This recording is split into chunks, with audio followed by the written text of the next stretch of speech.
हरियाणा से जुड़ी हर latest update के लिए घंटी बजाएं और सब्सक्राइब करें STV हरियाणा न्यूज, सच के साथ खबरें बेबाक। लोकसभा चुनाव की तारीखों के ऐलान के बाद सभी पार्टियां तैयारियों में जोर शोर से जुट गई हैं। कांग्रेस भी पूरी तरह से एकजुट होकर चुनाव लड़ने के लिए तैयार है। इसे लेकर आज भूपेंद्र सिंह हुड्डा का समर्थन में करण दलाल का बड़ा बयान सामने आया। करण दलाल ने कहा कि कोऑर्डिनेशन कमेटी का अध्यक्ष पद भूपेंद्र सिंह हुड्डा के कद से बड़ा नहीं है। लोकसभा चुनाव में टिकट मिलने को लेकर दलाल ने कहा कि वो फरीदाबाद से चुनाव लड़ने को तैयार है, लेकिन अंतिम फैसला पार्टी ही करेगी। साथ ही कहा कि कांग्रेस एकजुट होकर चुनाव लड़ेगी। दलाल साहब, कार्यकर्ता सम्मेलन में आप तमाम लोग पहुंच चुके हैं और जिस प्रकार भूपेंद्र सिंह हुड्डा के समर्थन में नारेबाजी की जा रही थी, अशोक तंवर के समर्थन में नारेबाजी कुछ कार्यकर्ता कर रहे थे, उस पर सख्त निर्देश गुलाम नबी आजाद जी की तरफ से दिया गया कि केवल 3 नारे कांग्रेस, राहुल गांधी और सोनिया गांधी के समर्थन में लगाए जाएंगे। आप मानते हैं कि ये एक पूरे तरीके से सही तरीका है इस गुटबाजी को रोकने का, और ऐसा माहौल जो नेता के समर्थन में कहीं ना कहीं माहौल को बिगाड़ते नजर आता है उसको बनाने? नहीं, ये गुटबाजी को नारेबाजी नहीं दर्शाती है।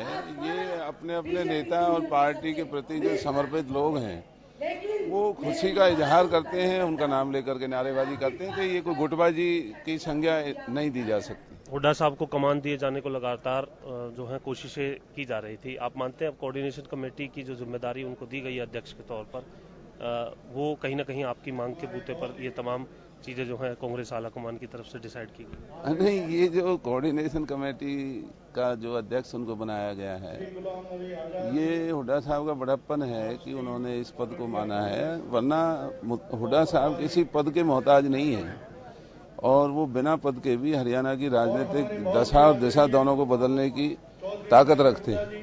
तो ये पद उनके सामने बहुत छोटा है। इन पदों का कोई जिक्र भूपेंद्र सिंह हुड्डा जी के सामने नहीं किया जा सकता।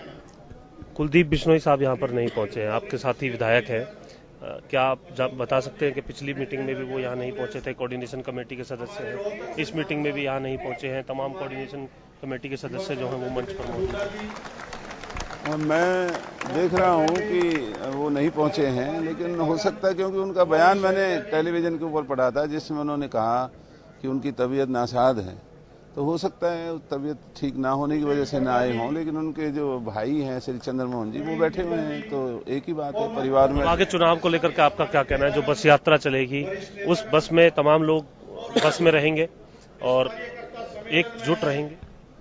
देखिए, जो बस यात्रा है वो भी एक अच्छा अभियान है, लेकिन पार्टी को सबसे पहले उम्मीदवारों का फैसला करना है।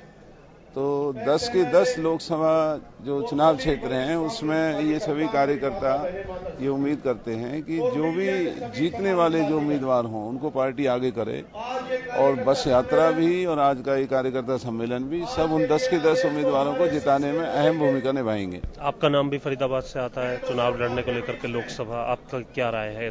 जनता जानना चाहती है हरियाणा न्यूज के माध्यम से।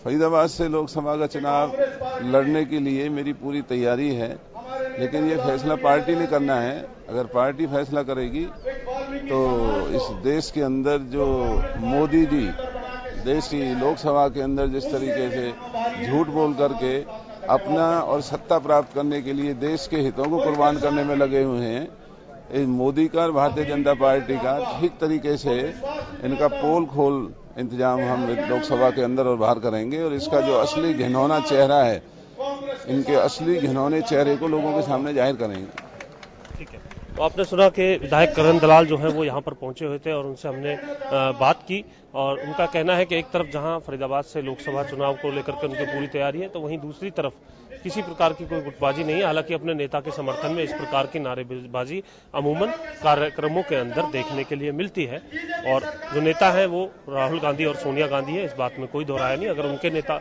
नारे भी लगते हैं तो कांग्रेस पूरे तरीके से मजबूत और संगठित नजर आए।